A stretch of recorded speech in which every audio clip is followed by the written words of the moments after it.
We've been out on the road until COVID killed us. But we're going to come back, or some form of it at some point. But we're not here to talk about me. I'm tired of talking about me. If you want to buy the book, you can buy the book on Amazon. Find everything out that you want to possibly know. Tonight is about celebrating the actors. So I want to bring them up one by one, have them tell us some little anecdote or something from the movie, or over the last 37 fucking years, this movie keeps going. You cannot kill this movie. Trust me, all of us in the 80s thought these things open one weekend, all the horror fans would go, second weekend, in the drive-ins and stuff, third weekend, nothing, ghost. And never thought TV would ever show anything like this. So this thing of happening over close to 4 decades now is insane, and we are incredibly blessed. Everybody that has supported the movie and voted for it over the years as the fan favorite and things. So thank you so much for that. I'm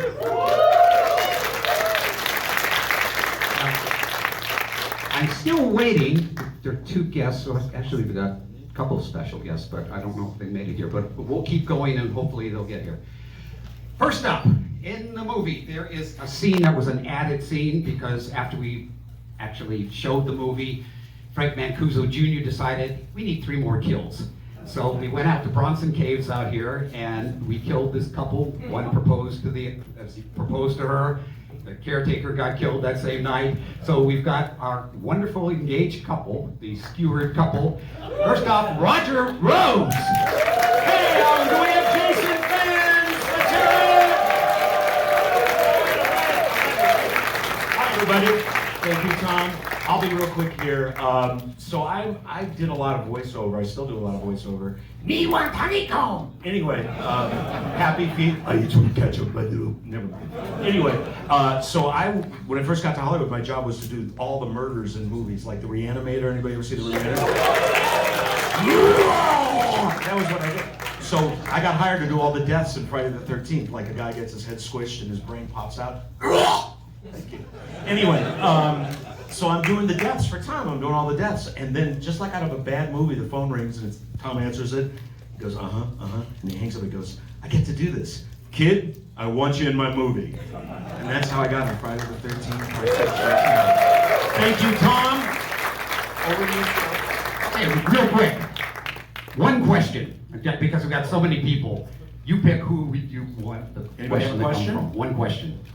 Anybody? Where did I wake up? No question for me. I'm just, there's someone raising their hand. Over there, yes. Me? Yes, sir. Okay, I'm a huge Friday the 13th fan, but obviously this is the installment that has the most critical, positive reviews for it, outside of our fan base, who obviously loves all of them. Why do you think this movie resonates with people who are not fans and the other ones do not? Well, first of all, you asked me an intelligent question. So that's I'm an actor. I'm on strike. The reason is this man right here. That is the reason. He. First of all, when you see the opening, as if you remember now, with Horseshit, amazing opening, probably the best of all Friday the 13th. But he instilled a confidence and a fun in the movie that I don't think any of the other ones did have. You were able to wink a little bit. And that's what Tom put in there. It's all him. Kissing his butt. Sorry. Thank you guys so much. Roger! Thanks. Stay there. Stay there. And the fiancée that never got the ring, Cindy Kenya. Incredible stage actors too. Gotta go see her. So Roger's going to tell a casting story. I'll tell one too. When they needed that extra kill that Tom mentioned, I kind of knew somebody in the cast because I'm married to Deputy Rick Cologne. So that's how the fun we had. And it was in the middle of the night, up in Bronson Canyon. And what happened one night at around 4 o'clock, some big important light broke that was supposed to do a special effect. You remember we got shish kebab on the motorcycle? And so they couldn't do that effect, so we just had to, we're sitting on the bike like this, and if the camera is there, the big rusty spear. What was the spear? Roger. In my memory, it's a spear. Okay. It is 40 years ago. Okay. So, and It was a spear. He wanted a machete. I said, I'm sorry, I wanted something longer. well, we'll just have to double check. Check me out here when you see the movie. It was a spear or machete. And we had to just kind of lift our arms like this while the guy playing Jason, who was, like had a mask on. You know what I'm talking about? And so we were just very afraid. We had to jump like that, lift over. And meanwhile, there was a big thing of blood in our mouths, and then we spit it out. All right, so that's the movie magic. All right, thank you so much. Did you get your question? Question. One question. One question. Anybody? Were you Yes. a fan of the franchise before you got the role? Yes, I was. Because who doesn't love to be scared? It's such a release, and especially for actors, because sometimes I don't like to watch too many movies because then it's like work for me. But somehow with horror movies, it's not. It really is a suspension of disbelief. And I agree, the reason this one is one of the best ones is the script, starting with the script. Tom's. Thank you, Cindy. This just in, the McLaughlin is fucked and crazy. It was a Machete. machete. I don't know. When you get old, it's just another weapon, right? It looked long to me. Anyway, we've got, I said it earlier, incredible treat, because I have not seen these guys in 37 years. When I saw them, they were like this. They have I think the best lines in the movie. He always gets the biggest laughs. These are the two boys that were under the bed. Tom and Justin.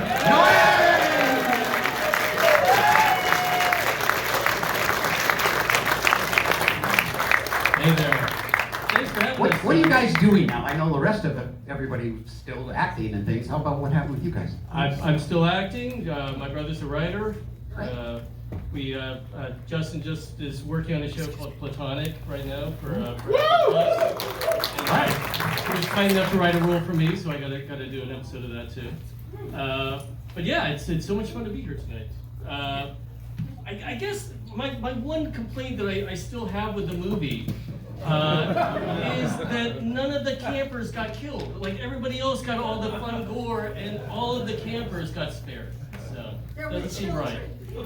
We were children, but we wanted some gore too. Any questions? Questions? Yeah. Anybody have a question? You guys could pick. Where it's like, I'm okay, I didn't fall. Justin, give us the line. Okay. What were you gonna be when you grew up? There you go. Oh, that was your line. Sorry, what was the question? How much of the horror elements were you exposed to on the set? Almost none. It was kind of amazing. We would be asleep in the car, and then with our mom, and then someone would come knock on the window. It's like they're ready for you, and we just kind of like wake up and then go under the bed just. And it was like they roll, then you just go back to the car and sleep some more. That was about it. They were my dream because a huge Little Rascals fan, and I wanted to try to find some kids that could get that vibe, that wise guy, smart ass, Hal Roach kind of vibe, and these guys were perfect. I had the freckles anyway. Yeah. Thank you guys. Thank you very much.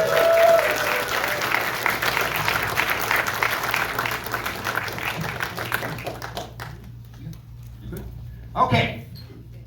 My favorite paintballer, who has ended up in pieces, and when we had him on the call sheet, it was at Pieces of Roy as we shot these things. Whitney Ryback. Physical comedian extraordinaire.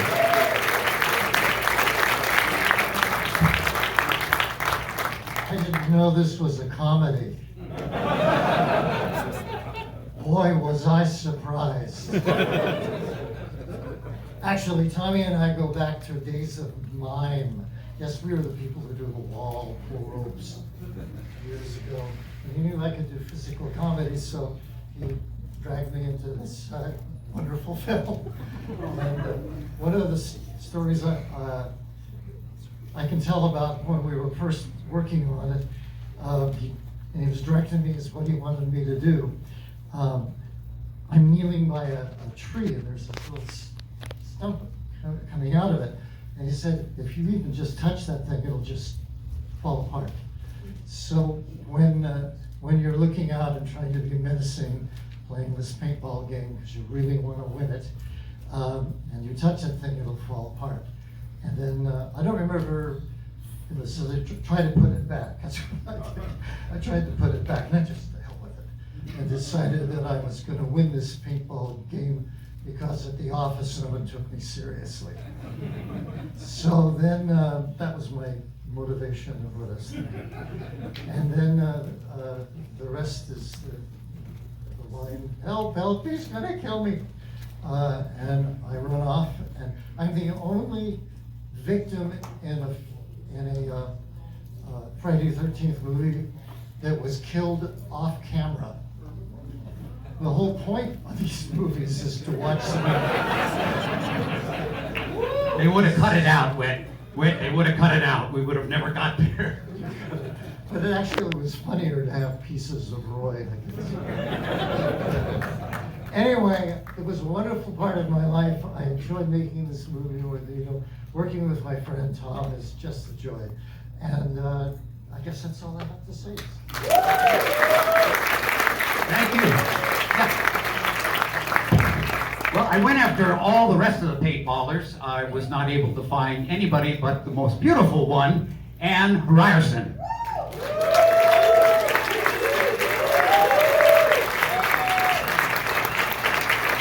This lady is so funny. Well, we had so much fun, Whitney and Matthew and Alan and I, and of course I won. I hope you remember. One of the most fun things for me about this movie is that they had to make complete body casts of us to cut off our heads. And I didn't actually realize that was going to happen. I was like, oh, okay. And so we went to this place and it wasn't air conditioned. For some reason it wasn't. It was about this hot. And I'm lying, kind of in a leotard, and they're wrapping me up in plaster. And then, they kind of put you out. You feel like Christ on the cross because they put your arms out. No, they do. And they're wrapping you. And I fainted dead away in the middle of it. And I come to, and I'm wrapped in plaster, and in this wooden thing. So that's one of the main things I remember. And then, of course, they had to wrap our heads also. And that was kind of not a new technique at the time, but it took 31 minutes. And I remember it very distinct. Mine was 31 minutes because I remember they put straws up my nose, but the weight of the bandages started to kind of press the straws. And I'm like inside, I'm going, so they speeded it up and did it as fast as they could. 18 years later, I did the movie Constantine, and the same guy did my head wrap. And but you know what? This movie was such a joy because of Tom and because of my 3 paintballers. We really had so much fun. So thank you, and you fans have been shockingly enthusiastic. Thank you, Ann.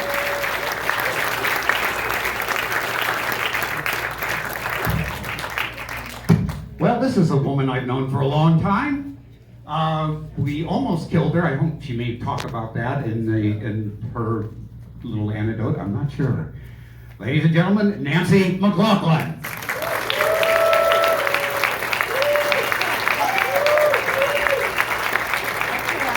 No idea which way you want to go. Do you want to go scriptal, death, or reality?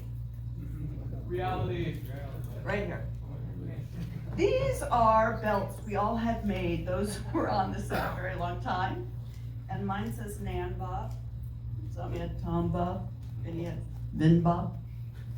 And it was in the back of my closet. I thought it'd be fun to wear tonight.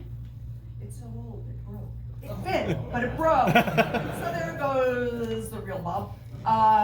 The best, not the best, the cutest, coziest moment in the world is when I fell in love with Grips. Is they heated the mud puddle. It was 18 below zero, and with the wind chill factor, it wasn't really 18 below zero, but it was like really, really cold, and with the wind chill factor, 18 below zero, and they heated the stinking mud. If anybody has a question, you may ask, but I have nothing nasty to say about anyone. Just good. You'll watch tonight when you'll see it steaming. I thought it looked cool, so we left it in. Thank you.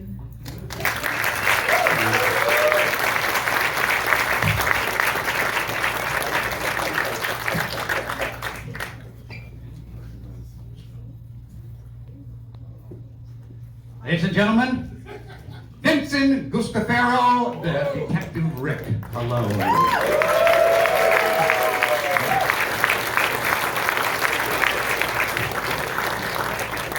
Hi, everybody.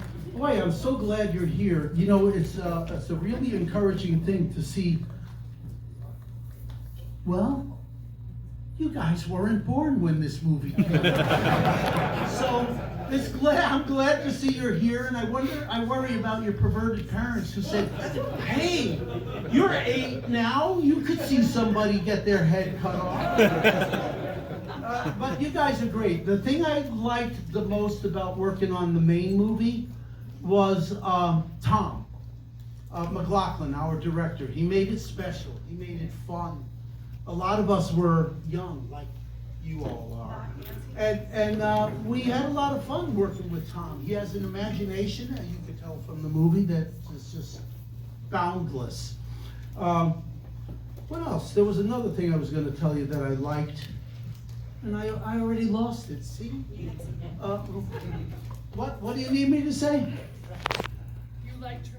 Oh, yes, I liked Nancy too. She just gave me that prompt. And for Roger Rose down there, who's trying to steal the light, that young lady next to him is actually my wife in real life. So, it goes to show you, romances on Hollywood sets can happen. Already married. What? Yeah, anybody got a question? Ask me something. Well, you remember who I was? I mean, I don't look like him right now. I was the guy with the big gun who said, wherever the red dot goes, you bang. So, that's it. I hope you enjoyed this tonight. We just watched it again recently, and I had a gas watching it. So, I'm going to give this back to Tom. Thank you, sir. You can't have a detective without the sheriff. This is literally the first time they've been back together again. The sheriff, David Kagan, and our detective, Deputy David Kagan.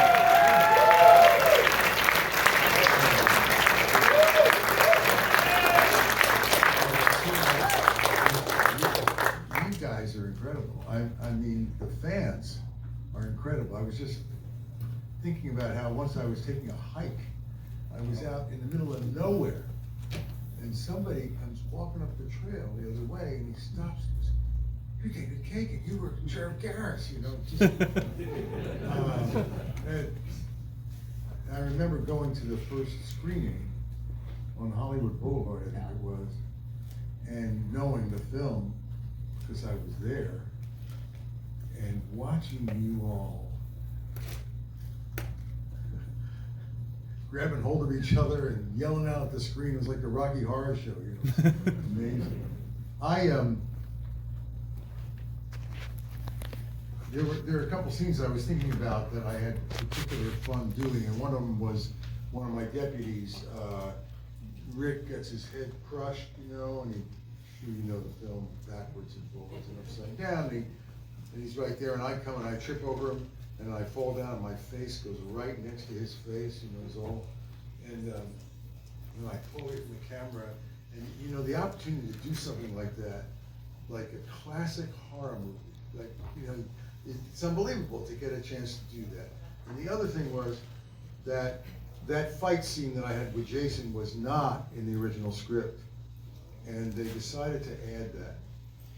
And wonderful stuntman, Mike Nomad, who taught me how to do it, what to do, except Mike was so measured and elegant about it. And when I watch that piece of footage, it looks like it's speeded up, right? No, it's not speeded up. That's my adrenaline. That was my adrenaline. I can't believe how fast I went. I looked like I was in a silent movie. So anyway, anybody have any questions? Anybody ask anything? Oh, good. Make it easy for me. I'm gonna have to write them down later. Thank you, David Kagan.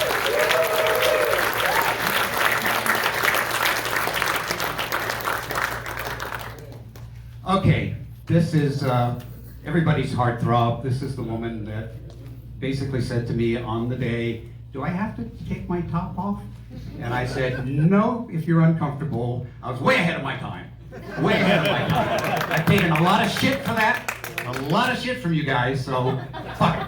I want to be ahead of the time. Anyway, the beautiful Darcy DeMoss.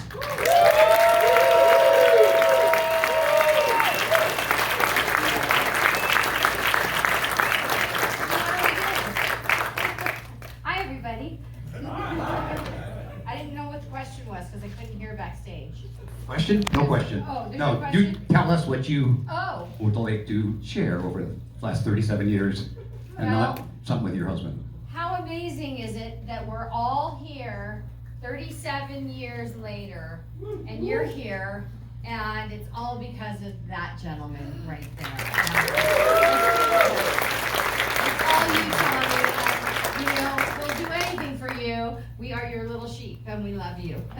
Well, words on a piece of paper tell you guys. You know, that's Exactly. about the actors.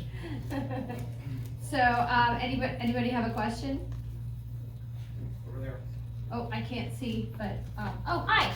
Hi, so I have a question. So Sure. I think I watched this movie for the first time when I was like 11 or something. It's my first time seeing it in the theater. I'm not the perverted parents, whoever's talking about that. So I guess my question is, when you guys were making it, could you tell you guys were making something like really special? A lot of people think this is like the best Friday. Like, could you tell there's something going on and just like with this legacy and so forth going on? You know, there was a lot of love on the set. Our director was super cool, approachable, easy to be around.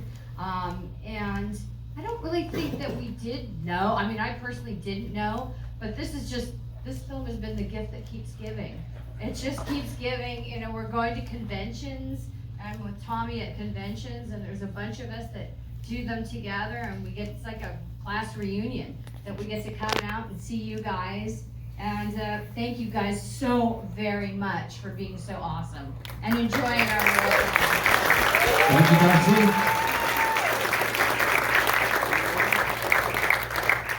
And of course, the man who had to battle him, who fucked up in the beginning of the movie. I wanted these guys to have agendas. Tommy had one simple agenda: burn the body, get rid of the nightmares.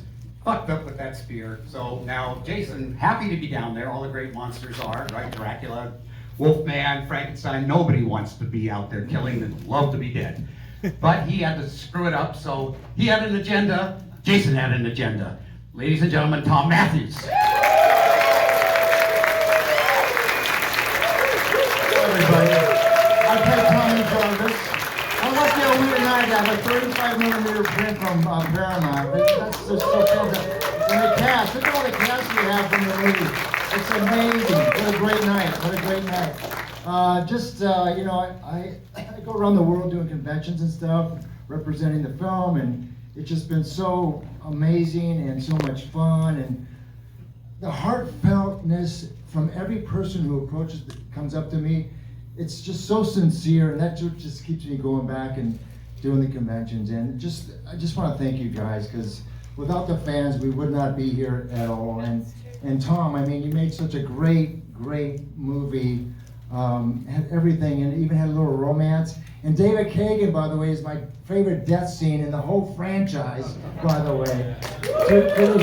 I saw his death scene in dailies without any sound effects or anything, and it was chilling even then. It was great. Yeah, I don't tell you a lot of things.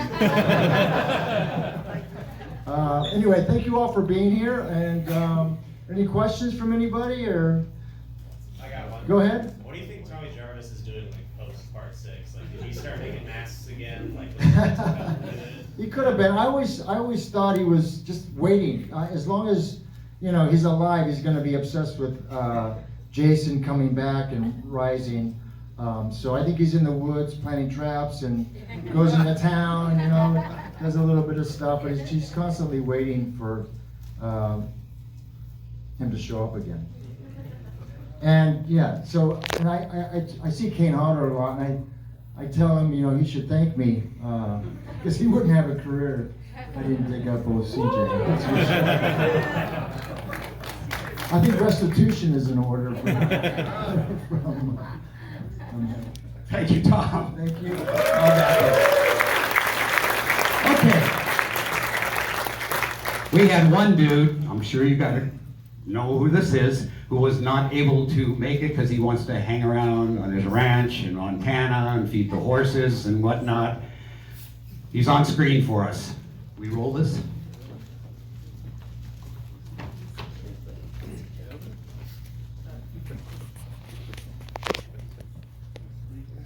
action.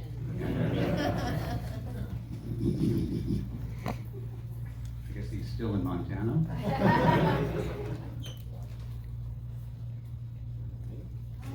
There we go.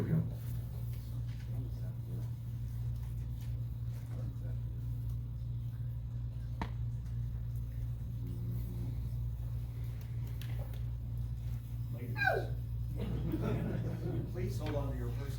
The management accepts no responsibility. Hey, I want to send a shout out to the American Cinematheque, and guess what? Cinemac Void, especially James Branscombe. Thank you for having this at your place. We appreciate it. I'm not there, but guess who I am? That's right, Jason Voorhees, Friday the 13th, Part 6. Jason Lives. Can't be there with you, but I want to send you a quick cameo. Welcome to everyone. Fans, we appreciate you. We've got a great host, Tom McLaughlin, the writer-director of the film. And of course, several of the cast members are there. So some of you I've seen in the recent months, but some of you haven't seen for several years. Amazing. 3 decades later, we're still talking about the hockey mask killer. And I just want to send a shout out to all the fans saying thank you, not just from me personally, but all the Friday the 13th series. Hope you enjoy the film. Hope you enjoy the panels. And hey, Tom McLaughlin, when are we going to do Jason Never Dies? Take care, everybody. Bye-bye.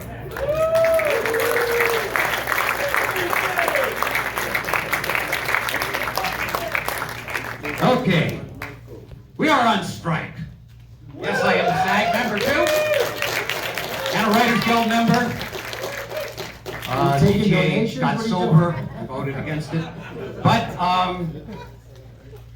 I never do this, but you know, anything you have to give. I mean, you know, it really helps out, you know. No, I'm kidding. In here is some paper and a couple of pens. After the movie, if you have any questions that you didn't think of at the beginning that you want to write, put your name, put your email, and who you want the question to go to on here, what the question is. So I'm going to leave it over here on the side. If you don't want to do it, fuck me. But okay, so what are we striking for? More money, of course, but more importantly, AI. What is AI? Nobody fucking knows. Right? I mean, that's what happened with streaming, that's what happened to DVDs. But I started thinking today before it became, what if like 10, 20 years from now they decide to redo this movie and they decide to put it in AI and they could do almost like what holograms were supposed to do that we were promised many years ago, still hasn't happened. But what if we could do that and that the movie became much more of an experience? And especially like with Jason coming onto the screen. So who's the man that brings him out? Hey, come on, maggot head! It's me you won't remember! Come on, you pussy! What do you want?